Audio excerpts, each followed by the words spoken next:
1. Let's begin with the most reasonable, the suit's function itself. While it can be seen as a massive piece of armor, and while it definitely was, it had a much more important function. As many of you know, it allowed him to keep on living. Without the suit itself, Vader would be dead. The suit provided a wide variety of life support systems. The most important among them was the complex breathing apparatus housed in the center of his suit, giving Vader relatively free movement. His armor was made mostly of durasteel, which was also impenetrable as well.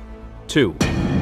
Vader's suit was actually obsolete. It was intended this way. The pain that he received from everything, from the itching of the synthetic skin, to the loud respiratory sound, to all the pins and needles going into his body. These all kept him awake when he tried to sleep or do anything in general.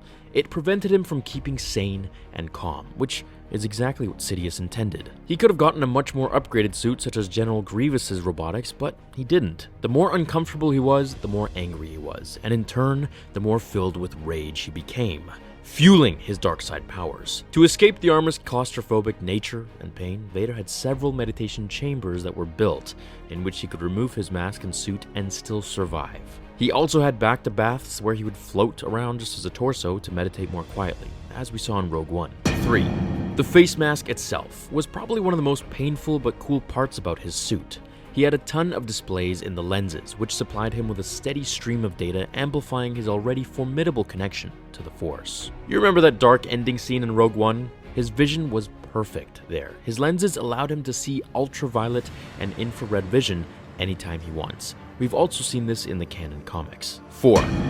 Heavy shoulders. The armor was obviously heavy, however, the shoulder pieces itself were over 25 pounds in weight. It could hold up against both blaster fire and lightsabers, but there was a caveat to this. The only drawback was that the weight itself made it super difficult for Vader to raise his lightsaber to full height. Coupled with the way his robotic limbs were designed after the events of Mustafar, it prevented him from raising his arms over his head without immense difficulty. 5. So under the armor, Vader basically wore a unitard. It was this giant one-piece, padded, multiply body glove that covered everything below his neck. It was flexible, quilted, blast dampening, and was made of the most fireproof space technology that they could find. You can imagine bursting into flames after the high ground beat you. That would be a big fear at this point. There was also a little pocket within the suit that allowed access to the cartridge containing chemicals to lessen Vader's perception of pain in times of need and great stress.